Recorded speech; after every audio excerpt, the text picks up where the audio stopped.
سے پہلے میں آپ کو حلال و حرام پہ ایک زبردست حدیث سناتا ہوں. النعمان ابن Bashir reported the messenger of Allah sallallahu alaihi wasallam said make between yourself and the unlawful a barrier of what is lawful. اپنے درمیان اور حرام کے درمیان حلال کا بیریئر لگا لو. اب ہماری سوسائٹی میں حلال کا مذاق اڑایا جاتا ہے, ولاگز میں اڑایا جاتا ہے. یہ ہمارے جو آج کل کے ولاگرز ہیں یوٹیوب پر جو بیٹھے پیسے کما رہے ہیں, یوتھ کو بے وقوف بنا رہے ہیں, وہ حلال کا ورڈ انہوں نے ایک مذاق بنا لیا. حلال کا ورڈ ایک جوک بن چکا ہے ان کے لیے, جبکہ حلال سے خوبصورت چیز ہی کوئی نہیں ہے. تو نبی صلی اللہ علیہ وسلم نے فرمایا کہ اپنے اور حرام کے درمیان ایک حلال کا بیریئر بناؤ. Whoever does so will clear himself in regard to his honor and his religion. جو حلال کا بیریئر بنا لے گا, حلال کو فالو کرے گا, وہ اپنے آنر کو بھی بچا لے گا, اپنے دین کو بھی بچا لے گا. جو حلال کو فالو نہیں کرے گا اس کا آنر بھی جائے گا, اس کا دین بھی جائے گا.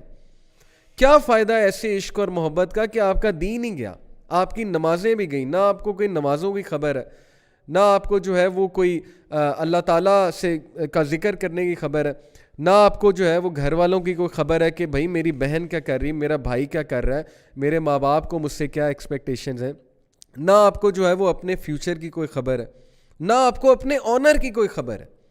انسان اتنا گر جاتا ہے اس چیز کے چکر میں کہ انسان اپنے آنر سے ہی جاتا ہے, انسان اپنی ویلیوز سے ہی جاتا ہے, اور دین تو جاتا ہی ہے. وہ تو بات نبی صلی اللہ علیہ وسلم نے بتا دی. پھر فرمایا a shepherd who grazes near the side of a sanctum will nearly fall into it.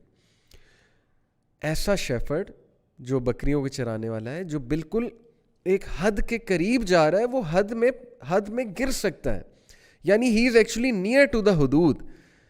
تو جب آپ حرام کے قریب ہوں گے تو حرام میں فال ہونے کے بہت چانسز ہوں گے.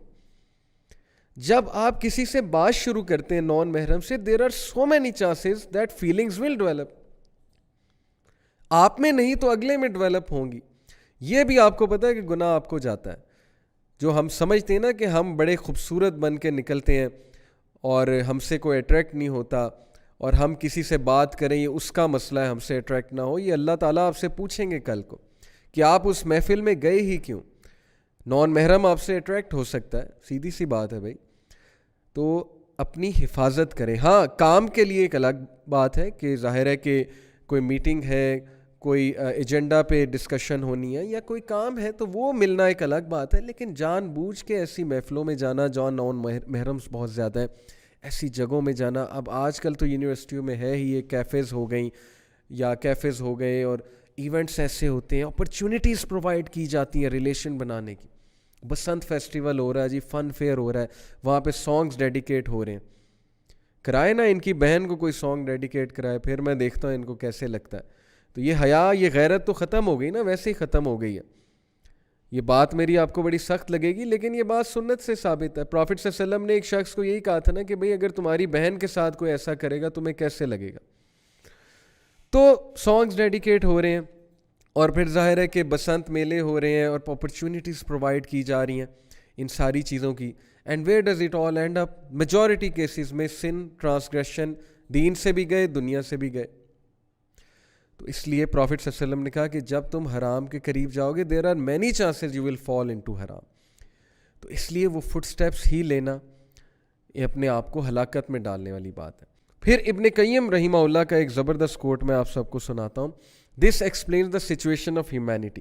ابن al Qayyim said, and if you reflect on most people's situation, you will find that they look at their rights over Allah and do not look at Allah's rights over them.